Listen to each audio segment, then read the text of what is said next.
Hey guys, hope you're having an amazing day. Today we're going to be taking a look at the Pixel 4a 5G, top things you need to do with your phone, and also the best tips and tricks for your 4a 5G.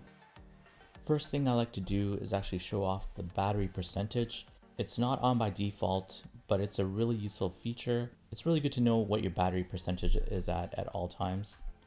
All you need to do is do a double pull down, hit the settings icon, and then where it says battery, just hit battery. And where it says battery percentage, just toggle that on. And now you can see your battery percentage, and that shows up on your screen at all times. Now that we're in the battery sections, let's go into our battery saver section. You can see here that there's a whole bunch of options for us to take a look at. You can turn on and turn off your battery saver, but what I like to do is actually set a schedule as to when my battery saver is going to turn on. So you can click on set a schedule, and I like to set it based on percentage. So you can set it at whatever percentage is best for you, but I like to set it at 15%. So at 15%, my battery saver will turn on and my phone immediately starts using a lot less battery. But what's more important is this extreme battery saver section. I like to go in there and under the section where it says when to use, click on that. I use the option always use when battery saver is turned on. So when your battery hits 15%, extreme battery saver will be turned on automatically. And this just helps you because you don't have to worry about running out of battery at that 15% mark. Your extreme battery saver turns on, you're using very minimal battery. Just keep in mind some things might not work, like your push notifications, and there might be some other things that don't work with battery saver being turned on or extreme battery saver being turned on. So I encourage you guys to just test it out for yourselves and see what works best for you. For me, I like turning on the extreme battery saver so I really don't have to worry about my battery depleting anymore after the 15% mark. Just some other quick tips for maintaining good battery health. Charging your phone past 80% puts more strain on your battery, so if you want your battery to last a lot longer, just charge it to 80% as much as you can. Of course, I know in everyday life, you might need that extra 20%, but the less you charge past the 80% mark, the better it is for your phone battery's lifespan. Also, another tip for increasing your battery's lifespan is try not to charge your phone overnight, especially since the 4a 5G comes with a fast charger, which you can charge your phone from 0 to 100% in 90 minutes. But again, just keep in mind to not charge past 80%. Also, try not to drop your phone past the 20% mark. These tips will definitely help you increase your phone battery's lifespan. A lot of people might be coming in from older operating systems when they upgrade to their Pixel 4a 5G. You might not be used to gesture navigation, so you might find it incredibly frustrating. And so I just want to show you a tip on how to turn that on and off. So this is super helpful if you're really used to the 3-button navigation. You can toggle this on and off whenever you want to make the switch to using gesture navigation on your phone at all times. From your settings menu, just do a search and type in nav. You can see we have here system navigation. So let's click on that. And you can see our system navigation is actually blinking. We can click on that again. And there you have gesture navigation and your 3-button navigation. Gesture navigation is actually turned on by default when it ships with your Pixel 4a 5G.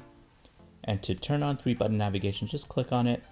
And there you have your 3-button navigation that you're probably more used to. Now you can come in here and toggle this on and off whenever you feel comfortable, or you might just like having the 3-button navigation and you don't want to mess around with gesture navigation, which is totally fine too. And here you have that option. Let's make more use of our fingerprint scanner. Let's go into our settings.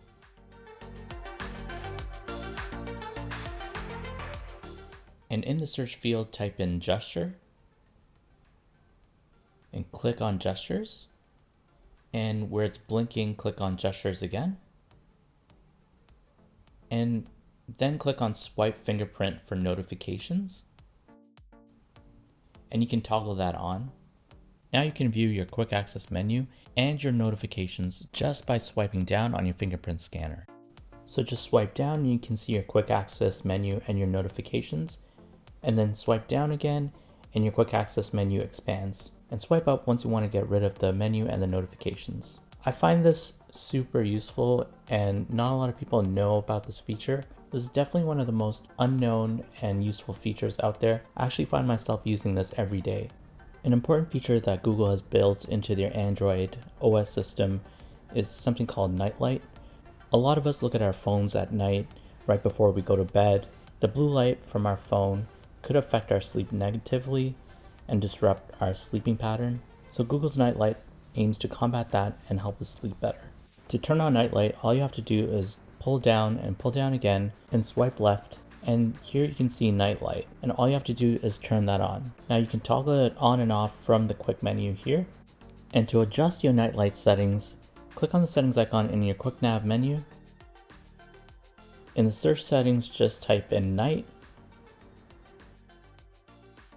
And you can see here the Nightlight option is there.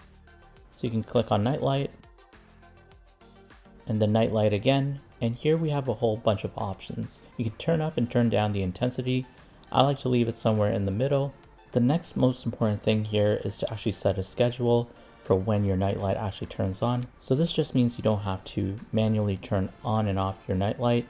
You can set it to come on at a certain time and turn off at a certain time. So you can set the schedule here to whatever time works best for you. And of course you can come in here at any point in time and adjust it as needed. This is a really simple one, but I find it can be really frustrating for a lot of people and they don't even know that they can adjust the settings for this. And that's your screen timeout settings. So let's just adjust that. Let's go into our settings and then click on display. And then where it says advanced, just click on advanced. And then the option that you want is screen timeout. So you can click on screen timeout and here you can adjust the time for your screen timeout. So by default, it's set at 30 seconds and I like to leave it at 1 minute. I think 1 minute's a really good time, but it really depends on you. And here you can adjust that time. One of my favorites that I think everyone should try is actually just switching the light theme to the dark theme. There's a couple reasons for that. Number one, it actually saves you battery. And number two, it's a lot easier on your eyes, especially when you're looking at your phone in the nighttime. An easy way to turn on your dark theme is actually just to go into your settings and you'll get a notification as soon as you open up the settings and it says try dark theme. You can toggle that on and off. You can see here we have our dark theme on, but if you don't see it at the top of that menu, you can actually just do a search in the settings. Just click on the search settings and type in dark and click on dark theme, and now you should be able to toggle it on. Google makes it really easy to copy text now. All you have to do is swipe up from your gestures and click on select. Now you can see that there's highlighted areas which you can copy text from. You can copy the text, you can share it with people. I definitely find myself using this one quite often. Here's a quick tip for your keyboard. This is your default keyboard. You can see we don't have our number keys up top. We actually have to click on a button just to access the numbers. So what I like to do is actually have the numbers up top. And this just really helps me for writing emails and messages. It just makes it a lot quicker for me. So all you have to do is click on the settings icon on top of your keyboard. And you can see here we have a whole bunch of settings. And all you have to do is click into preferences. And then you can see that the number row is not enabled. You can just toggle that on. I find that this is really useful for everyday use because we're all writing a lot of messages and or writing emails. Also, if you guys really like to customize your keyboard, you can just click on that palette icon right beside the settings icon and you get a whole bunch of options. So you can select your colors for your keyboard and or you can actually pick a picture for your keyboard or even a gradient. So there's a lot of flexibility in how you want to customize your keyboard. So I thought I'd just show you guys that. Let's talk about taking a screenshot. There's two ways to do it. The easiest way that I find is to actually hold down the power button and the volume down button at the same time. And then you get to create a screenshot, which you can share and edit. Or you can actually do it through gestures, which you can now see a little screenshot button. And once you click on the screenshot button, you can click on the screenshot itself and you get into a new section, which you can edit to your liking. So you could draw on it, you can write stuff on it, you can share it, you can delete it, or you can just save it. Here's a couple of camera tips I use the most. To quick launch a camera, all you have to do is double tap your power button. I find myself missing the moments quite a bit when I'm trying to launch that camera app. and this really saves me. All I have to do is find that power button, double click it, and I'm ready to shoot. The next tip I have is to actually switch between the front facing camera and the rear facing camera with a gesture. So right now, as we all know, we would use this button to switch between the two cameras, but there's another way to switch between the cameras without even clicking a button. All you have to do is twist your hand twice, and there you see it switched to the front facing camera, and I'm going to do it again, just twist your hand twice, and it will switch to the rear facing camera. This next tip is about enabling split screen. I find that not a lot of people use this feature enough, or not a lot of people know about this feature, and it's such a big game changer in terms of productivity and multitasking.